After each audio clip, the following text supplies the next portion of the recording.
अजय भाल है भैया, भगा दिए। कितना बेहतरीन मौका था कश्मीरियों के लिए। पंडित, वहां के जो कश्मीरी पंडित थे, उन्हें अपने भाईचारा की तरह रखते। अपने हाथ से तुम कुछ नहीं करते, तुम अपने हाथ से अगर उन पंडितों को खाना खिलाते ना, एक फोटो भी भेज देते, तो लोगों के दिल में इज्जत बढ़ जाती कि हमारे कश्मीर के भाई कितने अच्छे हैं जो ब्राह्मणों को खाना खिला देते हैं। अरे कम से कम इतना तो कर। लेकिन क्या किए साले, लतिया के भगा दिए वहां पर। बहुत बड़ा तुम्हें जन्नत मिल गया यहाँ पर। और तुम सोचते हो कि हमारी सेना इज्जत करके देखेगी यहाँ पर। तुम ज्यादा हो तो तुम इसका मतलब कुछ कर दोगे।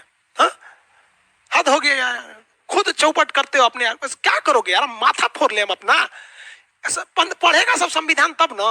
हाँ, आप खुद सोचो भाई, अगर आपके पास 10 वीडियो ऐसा आ जाए कि कोई कश्मीरी पंडित है, उसे कोई कश्मीर का आदमी है, वो उसे खाना खिला रहा है, अपने घर में रह रहा है, उसे बचा के ला रहा है किसी आतंकवादी से, आपकी इज्जत बढ़ेगी कि नहीं बढ़ेगी? आप कभी कश्मीरी को गाली दे पाएंगे? नहीं दे पाएंगे। लेकिन बेचारे सबको क्या कीजिएगा। ऐसा नहीं कि वहां सब गलत है। हम आपको बताए ना, कुछ पीड़ित किस तरह 30-40% है जो बहुत गलत है, लेकिन कुछ ऐसे पीड़ित है। लेकिन क्या कीजिएगा आप, हम समझाने जाएंगे हम बेजा उड़ा देगा। आपको लगता है वहां के लोगों ने बहुत बड़ी गलती किया?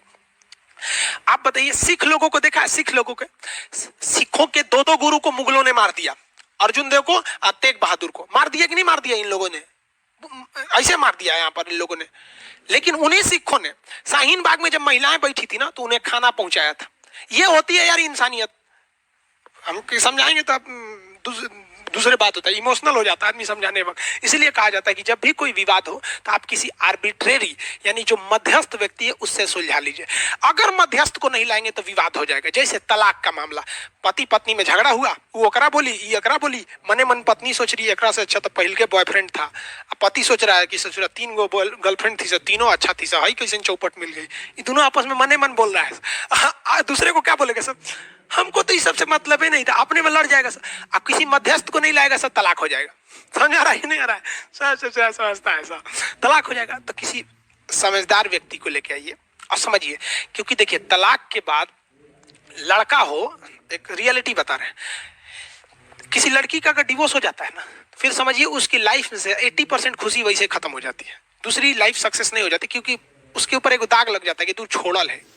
और पति को जो बोलते हैं ना, आपके ऊपर घमंड है, हम तो लड़का हमारा दूसर बिया हो जाएगा, तो भाई साहब एक याद रखिएगा, इतिहास उठा के पढ़िएगा, अपने समाज में देखिएगा कि कोई ऐसा लड़का है जिसका अगर किसी पत्नी से डिवोर्स हो गया है, दूसरी पत्नी आती है ना तो खोपड़िया पे चढ़ के रहती है, वो लात उससे ज्यादा लात मारेगी ना, तो आप सहिएगा।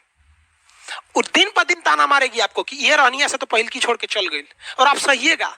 इसलिए दूसरे के बहकावे में मत आइएगा बाबू, समझदारी से रखिएगा।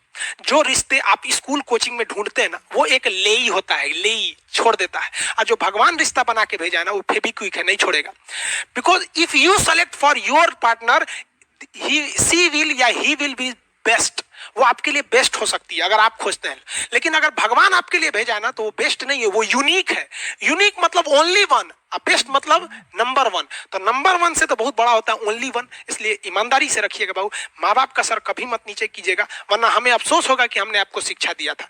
कम से कम हम ये चाहेंगे कि आप शिक्षा लिए तो जिंदगी में कभी पड़ाव आए तो याद रखिएगा कि हाँ, हमने जहाँ शिक्षा लिया था वहाँ इतिहास, भूगोल, पॉलिटी के अलावा हमें समाज भी सिखाया गया था। तो हमारा संविधान अगर आप गहराई से पढ़िएगा ना, जीवन जीने का बहुत बेहतरीन रास्ता देता है। लेकिन अगर केवल नंबर लेने के लिए पढ़िएगा तो ना नंबर ले पाइएगा ना जीवन सीख पाइएगा। लेकिन अगर इसे इंटरेस्ट लेके पढ़िएगा, बहुत इंटरेस्टेड है, जिसका कोई हद नहीं कितना इंटरेस्टेड है। समझ आ रहा है कि नहीं यार आप लोग को? तो 51 समझ